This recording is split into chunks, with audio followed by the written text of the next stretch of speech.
এই যে কোন ধরনের ডায়াবেটিস রোগীদের আসলে মানে রমজান মাসে রোজা রাখতে আপনারা আসলে নিষেধ করে থাকেন?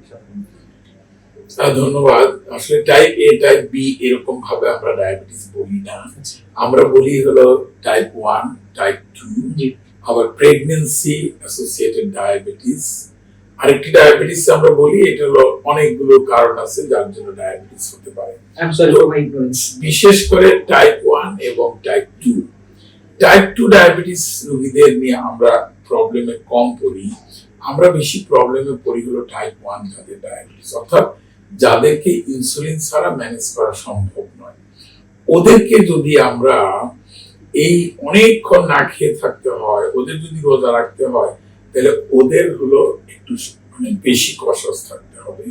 আবার টাইপ 2 যাদের আছে, যেটি আমি আগে অনেক দিন টাইপ 2 আছে এবং টাইপ 2 এও দেখা যায় যে অনেকের জন্য মাল্টিপল ডোজেস অফ ইনসুলিন লাগতেছে, তাদেরকে একটু এক্সট্রা সতর্ক থাকতে হবে।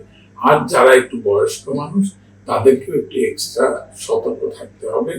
এবং বিশেষ করে এই ডায়াবেটিসের নিয়ন্ত্রণে রাখার জন্য আমরা যে ওষুধগুলো দিয়ে থাকি, দেখবেন আপনি যদি আপনার ডায়াবেটিস রোগী যারা আছেন, তারা যদি রমাদানের আগে আপনার ডাক্তারের পরামর্শ নেন, তাহলে কিন্তু আপনাকে কতগুলো জিনিস বুঝিয়ে দেবে।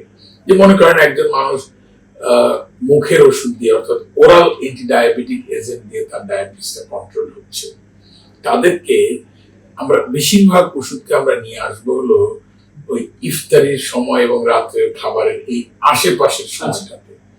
তাহলে আপনার হাইপোগ্লাইসেমিয়া হওয়ার যে একটা টেন্ডেন্সি থাকে ওষুধগুলোতে, সেটাও কম থাকবে, ক্ষীণ হয়ে যাবে।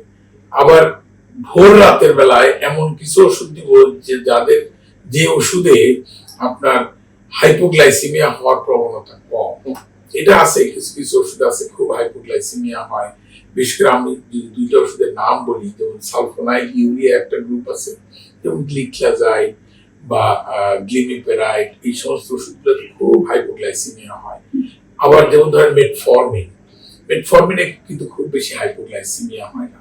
এই জন্য ভোর রাতে যদি আমরা ওষুধ দেওয়ার কথা চিন্তা করি, তাহলে ভোর রাতের দিকে মেটফরমিন গ্রুপের ওষুধ থাকলো, আর সন্ধ্যা রাতের দিকে অর্থাৎ ইফতারির পরে আগে, এই মানে রাতের খাবারের আগে ইফতারির পরে এই সময়টাতে আমরা যদি কারো গ্লিমিপেরাইড বা গ্লিক্লাজাইড থাকে, আমরা ওই গ্রুপের ওষুধগুলো নিয়ে আসবো, বা অন্যান্য ওষুধগুলো আমরা এই গ্রুপের মধ্যে নিয়ে আসলাম।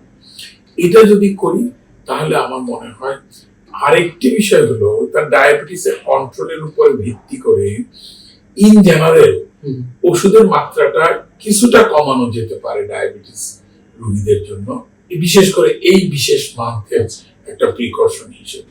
এটি আপনার ডাক্তার আপনাকে পরামর্শটা দিতে পারবে। এখন এটা হলো ইন্ডিভিজুয়াল ভ্যারিয়েশন আছে, এক একজন রোগীর জন্য এক এক রকম প্রযোজ্য।